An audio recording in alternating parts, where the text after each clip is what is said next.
The scheme has connected 88 airports, and operationalized 619 routes. Inspired by that success, a modified Udan scheme will be launched to enhance regional connectivity to 120 new destinations and carry 4 crore passengers in the next 10 years. 4 crore additional passengers in the next 10 years. The scheme will also support helipads and smaller airports in hilly, aspirational and northeast regional districts. Greenfield airports will be facilitated in Bihar to meet the future needs of the state. These will be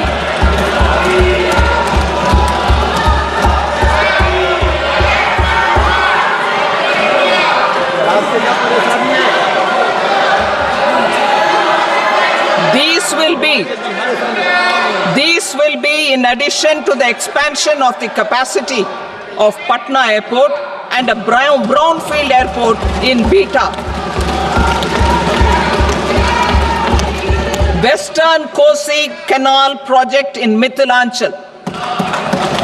Financial support will be provided for the Western Kosi Canal ERM project, benefiting a large number of farmers cultivating over 50,000 hectares of land in the Mithilanchal region of Bihar. Mining sector reforms, including those for minor minerals, will be encouraged through sharing of best practices and institutions of a state mining index. A policy for recovery of critical minerals from tailings will be brought out. Under the special window for affordable and mid-income housing, Swami, 50,000 dwelling units in stressed housing projects have been completed and keys handed over to home buyers. Another 40,000 units will be completed in 2025, further helping middle-class families who were paying EMIs on loans taken for apartments while also paying rent for their current dwellings. Building on this success, Swami Fund 2 will be established as a blended finance facility with contribution from the government, banks and private investors. This fund of 15,000 crore rupees will aim for expeditious completion of another 1 lakh units. PM Gati Shakti data for private sector. For furthering PPPs and assisting the private sector in project planning, access to relevant data and maps from the PM Gati Shakti portal will be provided. Tourism for employment-led growth. Top 50 tourist destination sites in the country will be developed in partnership with states through a challenge mode. Land for building key infrastructure will have to be provided by the states. Hotels in these destinations will be included in the infrastructure harmonized list. The following measures will be taken for facilitating employment-led growth. Organizing intensive skill development programs for our youth, including in institutes of hospitality management. Providing mudra loans for homestays. Improving ease of travel and connectivity to tourist destinations. Providing performance-linked incentives to states for effective destination management, including tourist amenities, cleanliness, and marketing efforts. And introducing streamlined e-visa facilities along with visa fee waivers for certain tourist groups. Continuing with the emphasis on places of spiritual and religious significance, in the July budget, there will be a special focus on destinations related to the life and times of Lord Buddha. Medical tourism and heal in India. Medical tourism and Heal in India will be promoted in partnership with the private sector, along with capacity building and easier visa norms. Investing in innovation. To implement private sector-driven research, development and innovation initiatives announced in the July budget, I am now allocating 20,000 crore rupees for this purpose. A deep tech fund of funds will also be explored to catalyze the next generation startups as a part of this initiative. In the next 5 years, under the PM Research Fellowship Scheme, we will provide 10,000 fellowships for technological research in IITs and IISc with enhanced financial support. The second gene bank with 10 lakh germplasm lines will be set up for future food and nutritional security. This will provide conservation support to both public and private sectors for genetic resources. We will start a national geospatial mission to develop foundational geospatial infrastructure and data. Using PM Gati Shakti, this mission will facilitate modernization of land records, urban planning, and design of infrastructure projects. A Gyan Bharatam mission for survey, documentation, and conservation of our manuscript heritage with academic institutions, museums, libraries, and private collectors will be undertaken to cover more than 1 crore manuscripts. We will set up a national digital repository of Indian knowledge systems for knowledge sharing. Now I move to exports as the fourth engine. We will set up an export promotion mission with sectoral and ministerial targets driven jointly by the Ministries of Commerce, MSME, and Finance. It will facilitate easy access to export credit, cross-border factoring support, support to MSMEs to tackle non-tariff measures in overseas markets. A digital public infrastructure, Bharat Trade Net, for international trade will be set up as a unified platform for trade documentation and financing solutions. This will complement the Unified Logistics Interface platform. The BTN will be aligned with international practices. Support will be provided to develop domestic manufacturing capacities for our economy's integration with global supply chains. Sectors will be identified based on objective criteria. Facilitation groups with participation of senior officers and industry representatives will be formed for select products and supply chains. Through this, there are huge opportunities related to Industry 4.0, which needs high skills and talent. Our youth have both. Our government will support the domestic electronic equipment industry to leverage this opportunity for the benefit of our youth. A national framework will be formulated as guidance to states for promoting global capability centers in emerging Tier 2 cities. This will suggest measures for enhancing availability of talent and infrastructure, building bylaw reforms, and mechanisms for collaboration with industry. Our government will facilitate upgradation of infrastructure and warehousing for air cargo, including high-value perishable horticultural produce. Cargo screening and customs protocol will be streamlined and made user-friendly. Reforms as the fuel. Over the past 10 years, our government has implemented several reforms for convenience of taxpayers, such as faceless assessment, 2, taxpayer charter, 3, faster returns, 4. Almost 99% returns being on self-assessment. And 5. Vivad Se Vishwas scheme.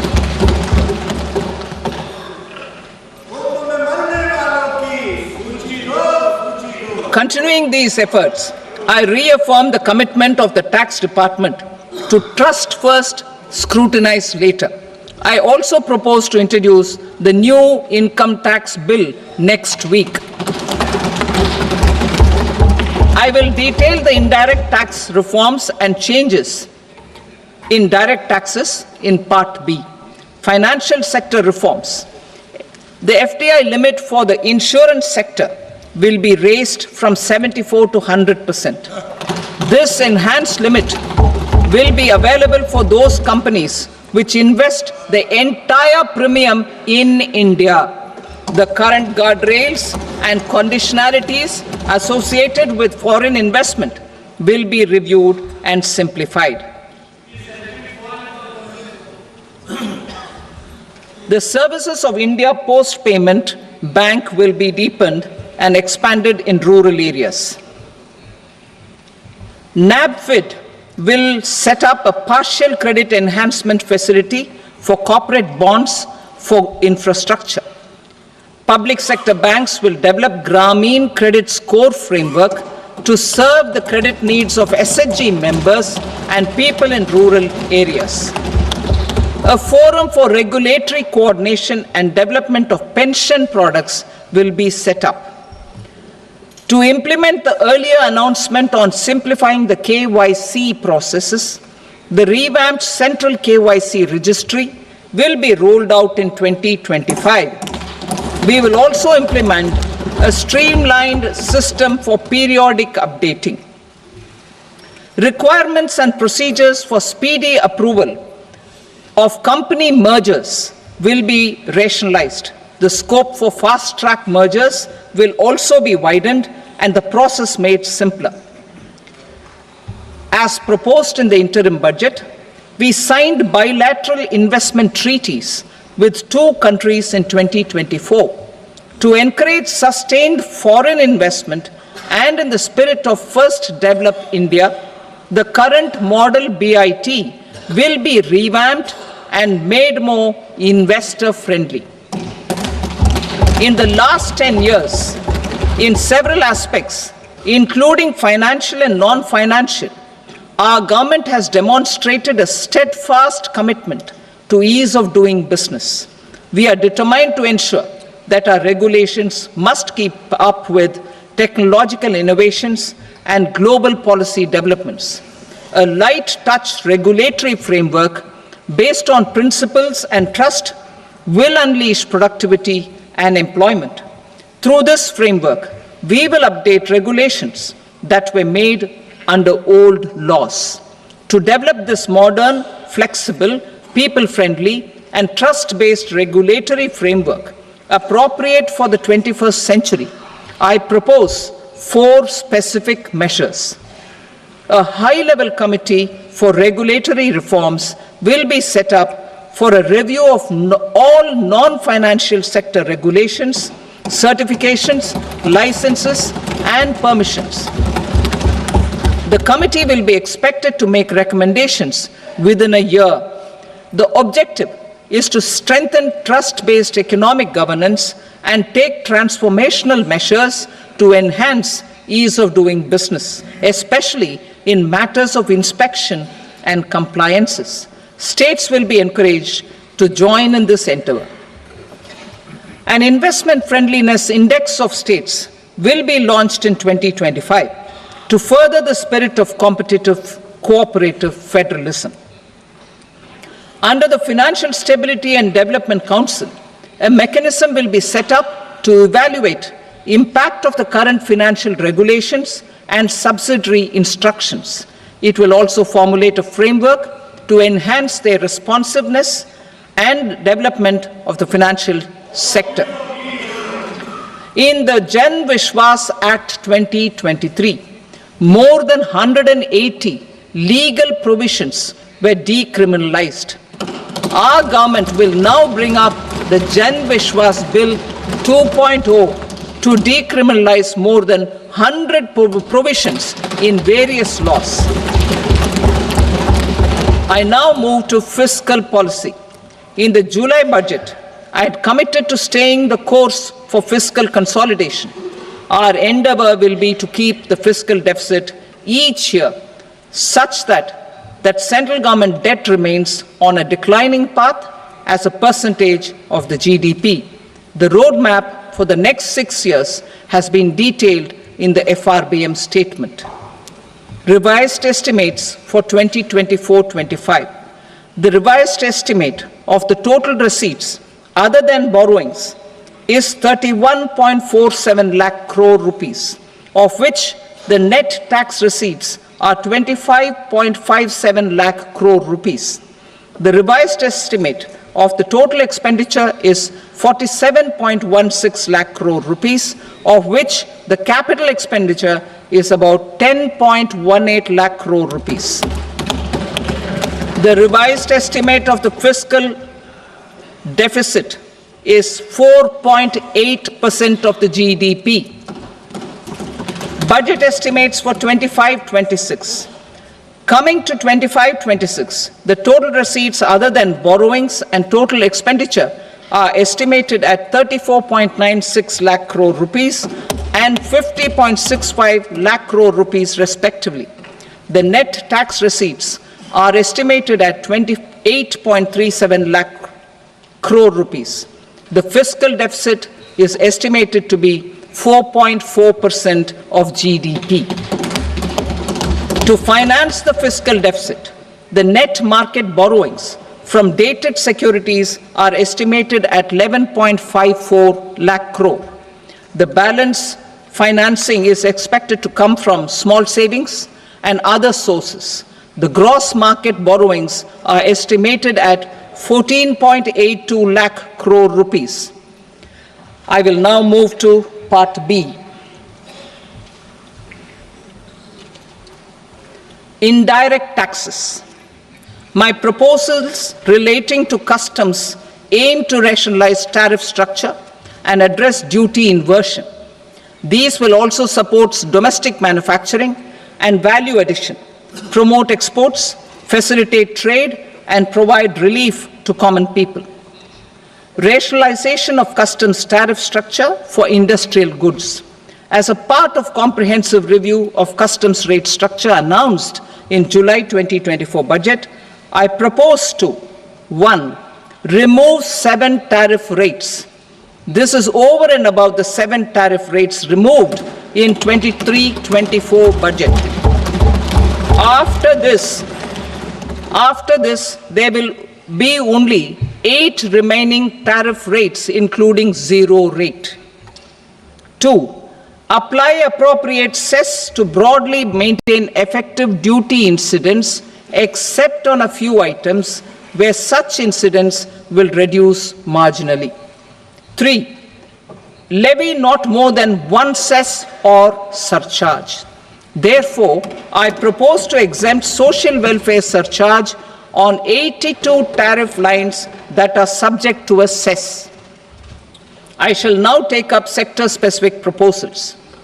To provide relief to patients, particularly those suffering from cancer, rare diseases, and other severe chronic diseases, I propose to add 36 life-saving drugs and medicines to the list of medicines fully exempted from basic custom duty.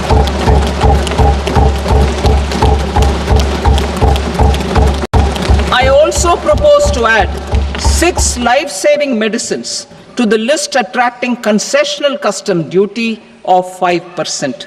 Full exemption and concessional duty will also respectively apply on the bulk drugs for manufacture of the above. Specified drugs and medicines under patient assistance programs run by the pharmaceutical companies are fully exempt from BCD, provided the medicines are supplied free of cost to the patients. I propose to add 37 more medicines along with 13 new patient assistance programs. Support to domestic manufacturing and value addition. Critical minerals. In the July 2024 budget, I had fully exempted BCD on 25 critical minerals that are not domestically available. I had also reduced BCD of 2 other such minerals to provide a major fillip to their processing, especially by MSMEs. Now, I propose to fully exempt cobalt powder and waste, the scrap of lithium-ion battery, lead, zinc, and 12 more critical minerals. This will help secure the availability for manufacturing in India and promote more jobs for our youth. To promote domestic production of technical textile products such as agro-textiles, medical textiles, and geotextiles at competitive prices, I propose to add 2 more types of shuttle-less looms to the list of fully exempted textile machinery. I also propose to revise the BCD rate on knitted fabrics covered by 9 tariff lines from 10 or 20 to 20% or 115 rupees per kg, whichever is higher. Electronic goods. In line with our Make in India policy and to rectify inverted duty structure, I propose to increase the BCD on interactive flat panel display from 10% to 20% and reduce the BCD to 5% on open cell and other components. In 23-24 budget, for the manufacture of open cells of LCD, LED TVs, I had reduced the BCD on parts of open cells from 5% to 2.5%. To further boost the manufacture of such open cells, the BCD on these parts will now stand exempted. Lithium-ion battery.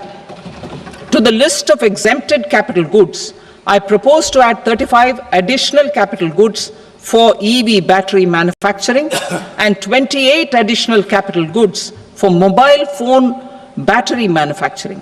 This will boost domestic manufacture of lithium-ion batteries, both for mobile phones and for electric vehicles. Shipping sector.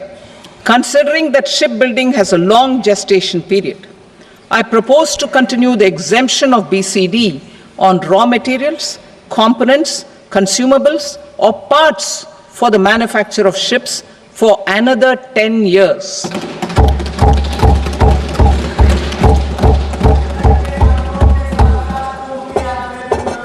I also propose the same dispensation for shipbreaking to make it more competitive. Telecommunication. To prevent classification disputes, I propose to reduce the BCD from 20% to 10% on carrier-grade Ethernet switches to make it at par with non-carrier-grade Ethernet switches. Export promotion. To facilitate exports of handicrafts, I propose to extend the time period for export from 6 months to 1 year, further extendable by another 3 months if required. I also propose to add 9 items to the list of duty-free inputs. Leather sector. I propose to fully exempt BCD on wet blue leather to facilitate imports for domestic value addition and employment. I also propose to exempt crust leather from 20% export duty to facilitate exports by small tanners. Marine products. To enhance India's competitiveness in the global seafood market, I propose to reduce BCD from 30% to 5% on frozen fish paste, surimi, for manufacture and export of its analog products. I also propose to reduce BCD from 15% to 5% on fish hydrolysates for manufacture of fish and shrimp feed.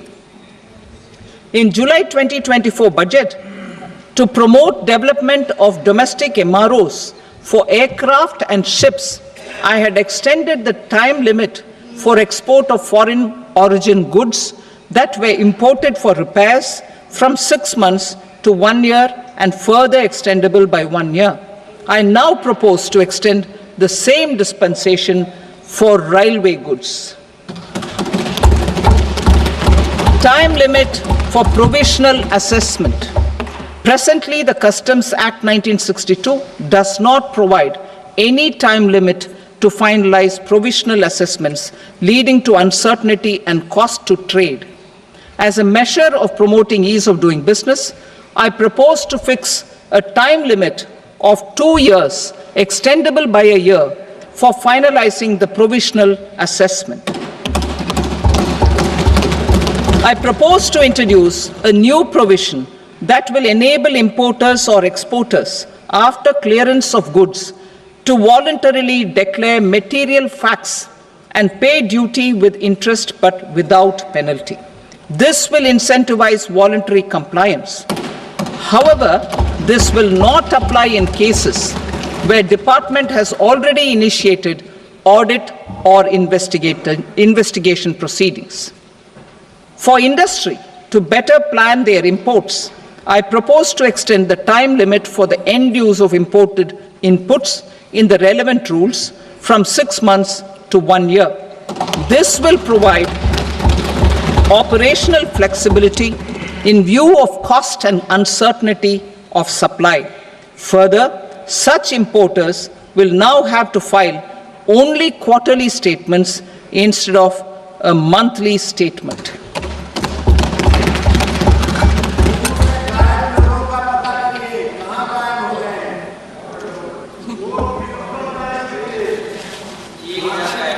I now come to my direct tax proposals. In Part A, I have briefly underlined taxation reforms as one of key reforms to realize our vision of Vikasit Bharat. In respect of criminal law, our government had earlier ushered in Bharatiya Nyaya Sanhita, replacing Bharatiya Danda Sanhita.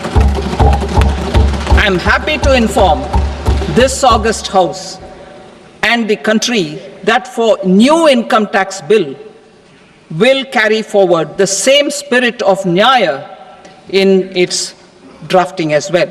The new bill will be clear and direct in text, with close to half of the present law in terms of both chapters and words.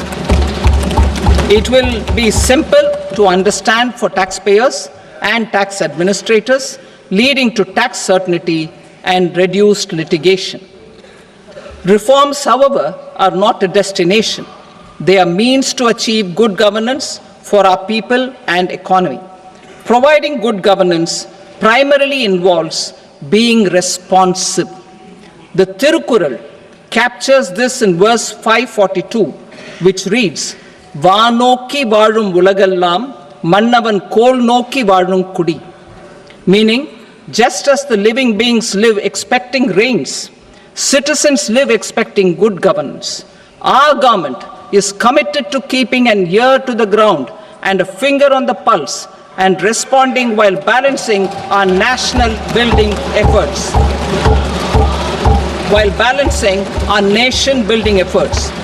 The following measures will detail just